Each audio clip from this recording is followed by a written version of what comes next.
بسم اللہ الرحمن الرحیم۔ بنیادی مسائل کے جوابات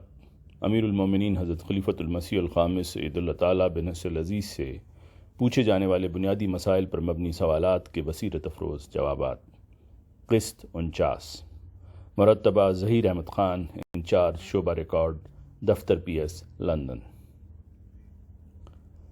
سوال: تیونس سے ایک دوست نے حضور انور عید اللہ تعالیٰ بن نصر العزیز کی خدمت میں اقدس میں لکھا کہ قرآن کریم اور بائبل سے ثابت ہوتا ہے کہ حضرت موسیٰ علیہ السلام کی بھی حضور صلی اللہ علیہ وسلم کی طرح حجاز کے علاقہ مکہ اور مدینہ میں ہی بعثت ہوئی تھی۔ اس بارے میں حضور کا کیا ارشاد ہے؟ حضور انور عید اللہ تعالیٰ بن نصر العزیز نے اپنے مکتوب مؤرخہ 24 نومبر سن 2021 میں سوال کا درج ذیل جواب عطا فرمایا۔ حضور انور نے فرمایا کہ آپ نے اپنے موقف کے حق میں قرآن کریم کی بعض آیات سے جو استدلال کرنے کی کوشش کی ہے وہ آپ کی ذوقی باتیں ہیں اور ان کا تاریخ سے اس طرح ثبوت نہیں ملتا۔ نیز آپ نے بعض تاریخی واقعات کو آپس میں ملا جلا دیا ہے۔ وادی کے لفظ سے آپ کو کنفیوژن پیدا ہوئی ہے اور آپ نے اس سے مراد صرف مکہ اور حدیبیہ کی وادی ہی لیا ہے، اور سورہ القصص میں مذکور من شاطئ الوادی الایمن میں بھی آپ کے نزدیک مکہ کی وادی ہی مراد ہے، حالانکہ قرآن کریم میں یہ لفظ کئی اور مقامات کے لیے بھی استعمال ہوا ہے، اور سورہ القصص کی آیت من شاطئ الوادی الایمن میں مذکور مقام کا تعلق حضرت موسیٰ کے اس واقعہ سے ہے جب آپ اپنے سسر سے کیے گئے معاہدہ کی تکمیل کے بعد اپنے اہل کے ساتھ مدینہ سے کسی دوسری جگہ تشریف لے جا رہے تھے کہ راستہ میں اللہ تعالیٰ نے آپ سے ہم کلام ہو کر آپ کو رسالت کے مقام پر فائز فرمایا اور آپ کو فرعون کی طرف مصر جانے کا حکم دیا۔ پھر صلح حدیبیہ کے واقعہ سے آپ نے جو استدلال کیا ہے وہ بھی درست نہیں، کیونکہ صلح حدیبیہ کے موقع پر تو حضور صلی اللہ علیہ وسلم مکہ میں داخل ہی نہیں ہوئے تھے، بلکہ کفار مکہ سے ہونے والے معاہدہ کے مطابق حضور صلی اللہ علیہ وسلم حدیبیہ سے ہی واپس مدینہ آ گئے تھے، اور حسب معاہدہ اس سے اگلے سال آپ صلی اللہ علیہ وسلم عمرہ کے لیے مکہ تشریف لے گئے تھے۔ ہاں، یہ بات درست ہے کہ اس سفر میں فتح مکہ کی بنیاد پڑ گئی تھی، اور اللہ تعالیٰ نے صلح حدیبیہ کے بعد واپسی کے سفر میں حضور صلی اللہ علیہ وسلم کو سورہ الفتح کے نزول کے ساتھ مکہ کی فتح کی بشارت عطا فرمائی تھی، اور صلح حدیبیہ کو فتح مبین بھی قرار دیا تھا۔ پھر وادی کنعان اور وادی مکہ ایک کیسے ہو سکتی ہیں؟ یہ ٹھیک ہے کہ وادی کنعان کو بھی قرآن کریم نے ارض مقدسہ ہی کہا ہے، لیکن یہاں تو حضرت موسیٰ کے ساتھیوں نے داخل ہونے سے انکار کر دیا تھا، اور اللہ تعالیٰ نے سزا کے طور پر اس قوم کو 40 سال تک اس ارض مقدسہ سے محروم کر دیا، یہاں تک کہ حضرت موسیٰ علیہ السلام بھی اپنے متبعین کی نافرمانی کی وجہ سے اس نعمت سے محروم رہے۔ لیکن اس کے مقابلہ پر ہمارے آقا و مولا حضرت اقدس محمد مصطفیٰ صلی اللہ علیہ وسلم کو اللہ تعالیٰ نے ایک طرف بخار اور دیگر وبائی بیماریوں والی بستی یثرب کو مدینۃ الرسول کے نام سے نئے نظم و نسق کے ساتھ آباد کرنے کی توفیق عطا فرمائی، اور پھر اللہ تعالیٰ نے حضور صلی اللہ علیہ وسلم کی آمد کی برکت سے اس کی بخار اور وبائی بیماریوں والی مسموم فضا کو خوشگوار آب و ہوا میں تبدیل فرما دیا، اور دوسری طرف اللہ تعالیٰ نے آپ کو اپنے 10,000 جان نثار اور نہایت فرما بردار قدسیوں کے جلووں میں ایک عظیم فاتح کے طور پر مکہ کی ارض مقدس میں داخل فرمایا۔ پس ان غیر معمولی برکات اور فیوز الہیہ سے معمور ارض مقدسہ المکۃ المکرمہ کا کنعان کی بستی سے کیا موازنہ ہو سکتا ہے، اور ہم ان دونوں مقامات کو ایک کیسے قرار دے سکتے ہیں؟ آپ نے اپنے خط میں حضرت موسیٰ علیہ السلام کے ساتھیوں کے وادی کنعان میں داخل ہونے سے انکار کرنے اور صحابہ رسول صلی اللہ علیہ وسلم کے حضور کی خدمت میں عرض کرنے کہ ہم بنی اسرائیل کی طرح یہ نہیں کہیں گے تو اور تیرا رب جا کے لڑو، ہم یہیں بیٹھے ہیں، بلکہ ہم آپ کے ساتھ ہو کر لڑیں گے، کہ واقعہ کو صلح حدیبیہ کے موقع کا لکھا ہے، جبکہ تاریخ سے ثابت ہے کہ یہ واقعہ غزوہ بدر کا ہے۔ بس جیسا کہ میں نے لکھا ہے کہ یہ سب آپ کی ذوقی باتیں ہیں جن میں سے اکثر کی تاریخی لحاظ سے کوئی مطابقت نہیں ٹھہرتی۔ ہمیشہ یاد رکھیں کہ قرآن کریم کی ایسی تفسیر اور تشریح نہیں کرنی چاہیے جو خود قرآنی تعلیم، قرآن کریم میں بیان تاریخی شواہد، سنت رسول صلی اللہ علیہ وسلم اور احادیث نبویہ میں بیان تعلیمات کے خلاف ہو۔ سوال: پاکستان سے ایک دوست نے حضور انور ایدُ اللہ تعالیٰ بنصر العزیز کی خدمت اقدس میں استفسار بھجوایا کہ نماز فجر کی اذان اور اقامت کے درمیان کتنا وقفہ ہوتا ہے۔ نیز یہ کہ صحیح بخاری کی ایک حدیث سے پتہ چلتا ہے کہ جتنا وقت سورہ البقرہ کی تلاوت میں لگتا ہے اتنا وقت اذان اور اقامت کے درمیان ہونا چاہیے۔ حضور انور ایدُ اللہ تعالیٰ بنصر العزیز نے اپنے مکتوب مؤرخہ 14 دسمبر سن 2021 میں سوال کے بارے میں درج ذیل ارشادات فرمائے۔ حضور انور نے فرمایا: میرے علم میں تو صحیح بخاری کی کوئی ایسی حدیث نہیں ہے جس میں یہ ذکر ہو کہ نماز فجر کی اذان اور اقامت کے درمیان اتنا وقفہ ہونا چاہیے جتنا وقت سورہ البقرہ کی تلاوت کرنے میں لگتا ہے۔ آپ نے بخاری کی جس حدیث کا ذکر کیا ہے وہ مجھے پہلے بھجوائیں، پھر اس بارے میں کوئی وضاحت کی جا سکتی ہے۔ باقی ہم یہاں مسجد مبارک میں طلوع صبح صادق یعنی اذان فجر سے نماز تک موسم کے اعتبار سے مختلف وقتوں میں 25 سے 40 منٹ کا وقفہ رکھتے ہیں، اور فجر کی اذان کا وقت عموماً طلوع آفتاب سے 1 گھنٹہ 20 منٹ سے 1 گھنٹہ 30 منٹ پہلے ہوتا ہے، اور ساری دنیا کے معتدل علاقوں میں عموماً یہی حصول چلتا ہے۔ اس زمانے میں سائنس کی ترقی اور جدید آلات کی ایجاد کی وجہ سے طلوع فجر، زوال آفتاب اور طلوع و غروب آفتاب کے بالکل معین اوقات کا علم ہو جاتا ہے، جو پرانے زمانہ میں ممکن نہیں تھا۔ اسلام نے نمازوں کے لیے صرف ایک معین وقت کا ہارڈ اینڈ فاسٹ اصول مقرر نہیں فرمایا، بلکہ اپنے متبعین کی سہولت کے لیے تمام نمازوں کے لیے ایک دورانیہ مقرر فرما دیا کہ فلاں سے فلاں وقت تک یہ نماز پڑھی جا سکتی ہے، تاکہ لوگ اپنی سہولت کے مطابق ان اوقات کے دوران نماز باجماعت کے وقت مقرر کر سکیں۔ چنانچہ حضرت ابو ہریرہ رضی اللہ عنہ سے مروی ہے کہ رسول اللہ صلی اللہ علیہ وسلم نے فرمایا: ہر نماز کا ایک اول وقت ہے اور ایک آخری وقت۔ ظہر کی نماز کا اول وقت سورج کا ڈھلنا ہے اور آخری وقت جب عصر کا وقت شروع ہو جائے، اور عصر کا اول وقت جب یہ وقت شروع ہو جائے اور آخری وقت جب سورج زرد ہو جائے۔ مغرب کا اول وقت غروب آفتاب پر ہے اور آخری وقت شفق کا غائب ہونا ہے، اور عشاء کا اول وقت شفق کے غائب ہونے پر اور آخری وقت آدھی رات تک ہے، اور فجر کا اول وقت صبح صادق کے طلوع ہونے پر ہے اور آخری وقت سورج کا طلوع ہونا ہے۔ یہ بحوالہ سنن ترمذی کتاب الصلاۃ باب ما جاء فی مواقیت الصلاۃ۔ اسی طرح سلیمان بن بریدہ اپنے والد سے روایت کرتے ہیں کہ ایک شخص رسول اللہ صلی اللہ علیہ وسلم کی خدمت میں حاضر ہوا اور اس نے آپ سے نمازوں کا وقت دریافت کیا۔ حضور صلی اللہ علیہ وسلم نے اسے فرمایا کہ تم 2 دن ہمارے پاس رہو۔ پھر حضور صلی اللہ علیہ وسلم نے حضرت بلال کو حکم دیا اور انہوں نے طلوع فجر کے ساتھ تکبیر کہی، اور حضور صلی اللہ علیہ وسلم نے فجر کی نماز پڑھائی۔ پھر جب سورج ڈھل گیا تو آپ نے حضرت بلال کو تکبیر کہنے کا حکم دیا، اور پھر آپ صلی اللہ علیہ وسلم نے ظہر کی نماز پڑھائی۔ پھر ان کو اس وقت حکم دیا جس وقت سورج سفید تھا، اور عصر کی نماز ادا فرمائی۔ پھر سورج غروب ہونے پر انہیں حکم دیا اور نماز مغرب ادا فرمائی۔ پھر جس وقت شفق غروب ہو گیا ان کو حکم دیا اور نماز عشاء ادا فرمائی۔ پھر دوسرے دن ان کو حکم دیا اور نماز فجر روشنی میں ادا فرمائی، اور نماز ظہر خوب ٹھنڈے وقت میں ادا فرمائی۔ پھر آپ صلی اللہ علیہ وسلم نے نماز عصر ادا فرمائی جبکہ سورج کی سفیدی موجود تھی، لیکن پہلے روز سے تاخیر فرمائی۔ پھر شفق غروب ہونے سے قبل نماز مغرب ادا فرمائی۔ پھر جب رات کا 1/3 حصہ گزر گیا تو آپ صلی اللہ علیہ وسلم نے حضرت بلال کو حکم دیا تو انہوں نے نماز عشاء کی تکبیر کہی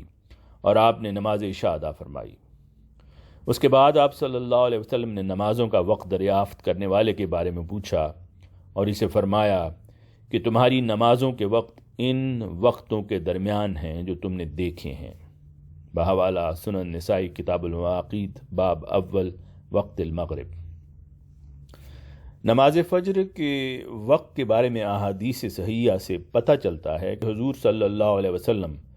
عموماً طلوع فجر کے اتنے وقت بعد فجر کی نماز پڑھاتے تھے جس وقت میں ایک انسان 50-60 آیتیں پڑھ لیتا ہے،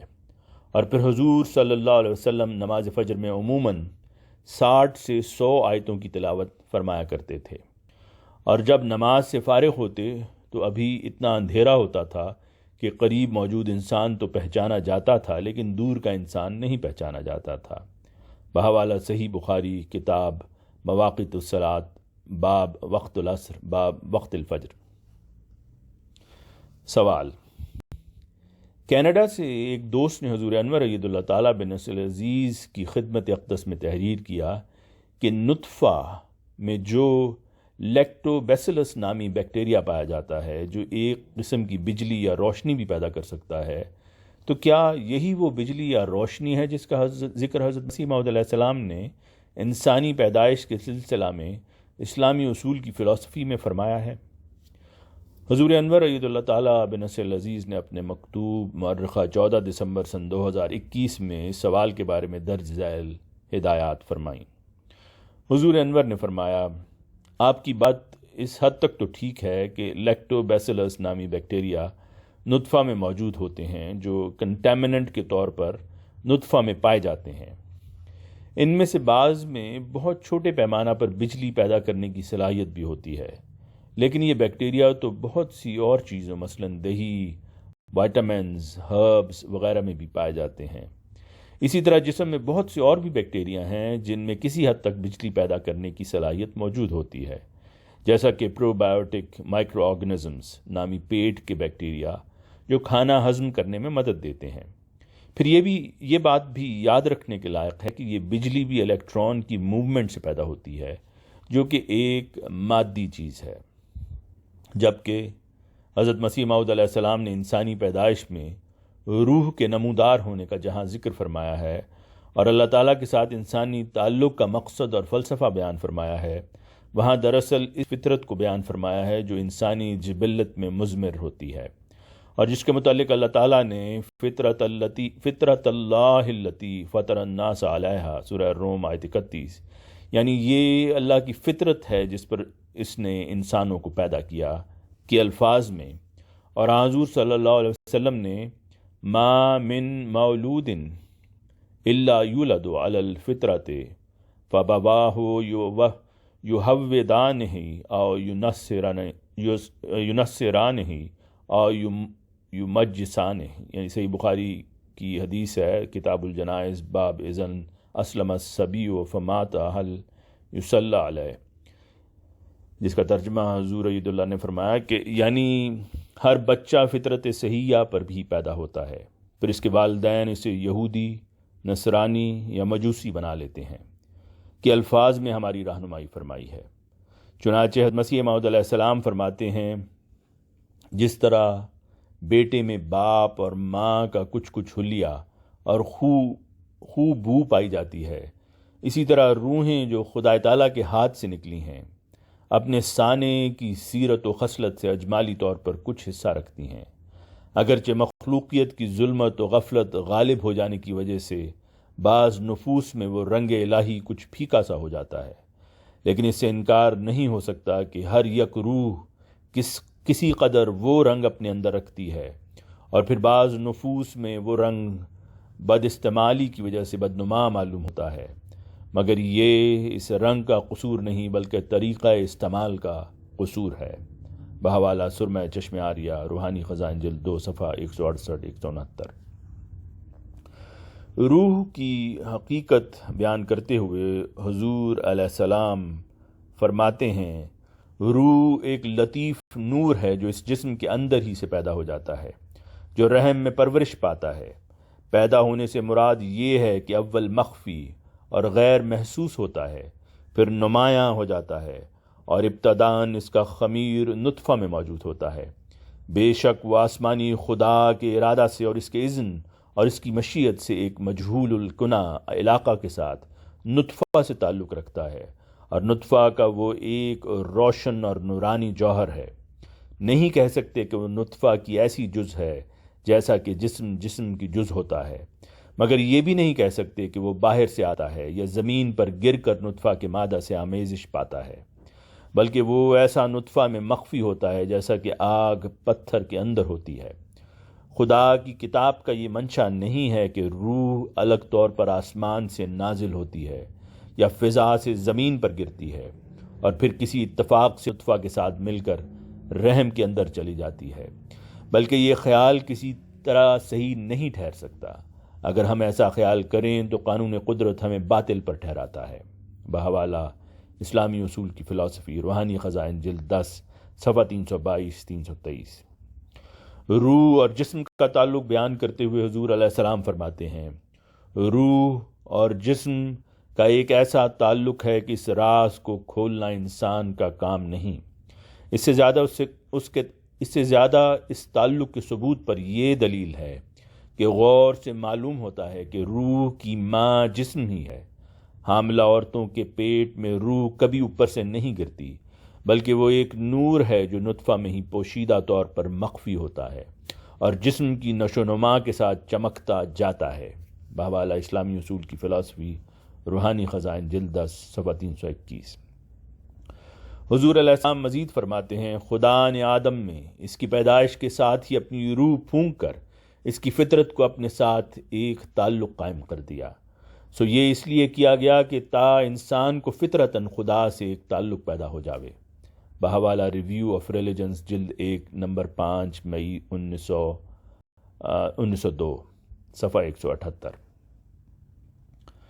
حضور عید اللہ تعالیٰ بن نصر العزیز جواب میں مزید فرماتے ہیں کہ انسان میں روحانی اور جسمانی طور پر روح کے ڈالے جانے کی بابت حضور علیہ السلام فرماتے ہیں، ثم انشأناہ خلقا آخر فتبارک اللہ احسن الخالقین۔ اس کا ترجمہ یہ ہے کہ جب ہم ایک پیدائش کو تیار کر چکے تو بعد اس کے ہم نے ایک اور پیدائش سے انسان کو پیدا کیا، اور کہ لفظ سے یہ سمجھنا مقصود ہے کہ وہ ایسی فوق الفہم پیدائش ہے جس کا سمجھنا انسان کی عقل سے بالا تر ہے اور اس کے فہم سے بہت دور، یعنی روح جو قالب کی تیاری کے بعد جسم میں ڈالی جاتی ہے، وہ ہم نے انسان میں روحانی اور جسمانی دونوں طور پر ڈال دی، جو مجہول الکنہ ہے اور جس کی نسبت تمام فلسفی اور اس مادی دنیا کے تمام مقلد حیران ہیں کہ وہ کیا چیز ہے۔ پس اللہ تعالیٰ اس جگہ فرماتا ہے کہ روح بھی خدا کی پیدائش ہے مگر دنیا کے فہم سے بالا تر ہے۔ بحوالہ زمیمہ براہین احمدیہ، حصہ پنجم، روحانی خزائن، جلد 21، صفحہ 216-217۔ حضرت مسلم موعود رضی اللہ عنہ روح کی حقیقت بیان کرتے ہوئے فرماتے ہیں، اصل میں روح وہ چیز ہے جس کے ذریعہ کسی کو حیات ممتاز ملے، بس وہ روح جو حیوان کو باقی چیزوں سے ممتاز کر رہی ہے، اور وہ روح جس کے ساتھ انسان باقی حیوانوں سے ممتاز ہوتا ہے، ان دونوں پر لفظ روح کا اطلاق ہوتا ہے، یا وہ روح جو انسان کو باخدا بنا دیتی ہے۔ بس کلام الہی بھی ایک روح ہے جو انسان کو نئی زندگی بخشتا ہے۔ بحوالہ تفسیر کبیر، جلد 4، صفحہ 72۔ بس ان حوالہ جات سے ثابت ہوتا ہے کہ انسان کی جسمانی اور روحانی پیدائش کے وقت انسانی قالب کی تیاری پر خدا تعالیٰ کی طرف سے ظاہر ہونے والی روح بالکل الگ چیز ہے، اور مختلف بیکٹیریا میں پائی جانے والی بجلی پیدا کرنے کی صلاحیت بالکل اور چیز ہے۔ سوال: عید الاضحیٰ کی قربانی کتنے دنوں تک ہو سکتی ہے؟ اس سوال کے بارے میں دارالافتاء سے جاری ہونے والے ایک فتویٰ کے بارے میں حضور انور عید اللہ تعالیٰ بن نصر العزیز نے اپنے مکتوب مؤرخہ 21 مارچ سن 2022 میں درج ذیل ہدایات فرمائیں۔ حضور انور نے فرمایا کہ عید الاضحیٰ کی قربانی کتنے دنوں تک ہو سکتی ہے، اس بارے میں تو آپ کا فتویٰ ٹھیک ہے، اور میرا بھی یہی موقف ہے کہ عام حالات میں قربانی 3 دن تک ہی ہو سکتی ہے، لیکن اگر کوئی مجبوری ہو تو اس کے بعد بھی قربانی کی جا سکتی ہے۔ باقی مجھے تو آپ کے اس استدلال پر اعتراض تھا جو آپ نے حضرت خلیفۃ المسیح الرابع رحمہ اللہ کے ارشاد سے کیا تھا۔ میرے نزدیک تو اس ارشاد میں حضور رحمہ اللہ تعالیٰ بھی یہی بیان فرما رہے ہیں کہ قربانی 3 دنوں تک ہی ہو سکتی ہے، اور حضور کا ارشاد عمومی حالات کے لیے ہے۔ نوٹ از مرتب: حضور انور اید اللہ تعالیٰ بن نصر العزیز نے اپنے مذکورہ بالا مکتوب میں حضرت خلیفۃ المسیح الرابع رحمہ اللہ کے جس ارشاد کا ذکر فرمایا ہے وہ درج ذیل ہے۔ حضرت صلی اللہ علیہ وسلم کا طریق یہ تھا کہ عید کا خطبہ زیادہ لمبا نہیں کیا کرتے تھے